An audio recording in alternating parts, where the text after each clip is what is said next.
అరటికాయ బజ్జీని బయట బండి మీద దొరికే విధంగా స్టైల్లో క్రిస్పీగా టేస్టీగా ఆయిల్ తక్కువగా పీల్చుకునే విధంగా ఎలా చేసుకోవాలో ఈ వీడియోలో చూపిస్తున్నాను.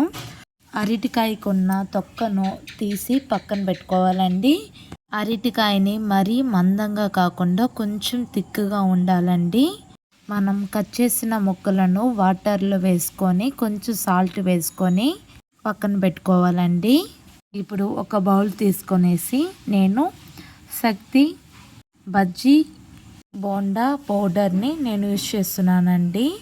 ఇందులోనే 1 టేబుల్ స్పూన్ కారం వేసుకున్న, 1/2 టేబుల్ స్పూన్ ఉప్పు వేసుకొని తగినంత వాటర్ వేసుకొని ఇలాగా కలుపుకోవాలండి.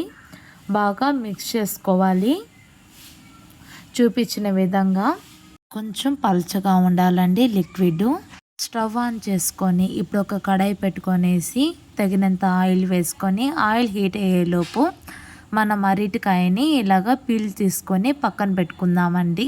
పీల్ తీసాక ఒకసారి వాటర్లో కడిగి ఇలాగా స్లైజ్ లాగా కట్ చేసుకోవాలండి. చాకుతో కూడా కట్ చేసుకొని కొంచెం మరీ పల్చగా ఉండకూడదండి, కొంచెం మందంగా ఉండాలి. ఆయిల్ కూడా హీట్ అయిపోయిందండి.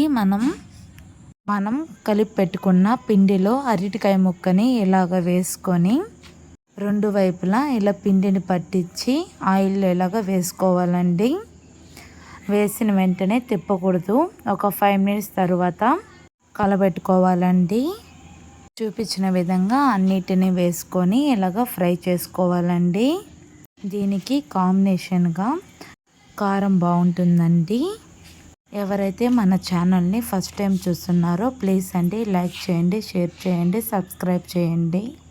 మర్చిపోకుండా మంచినపప్పు మునగాకు కూడా వేసుకొని వడలు చేశానండి. చాలా రుచిగా ఉంది. ఈ రెసిపీని మరో వీడియోలో పోస్ట్ చేస్తానండి. Thank you.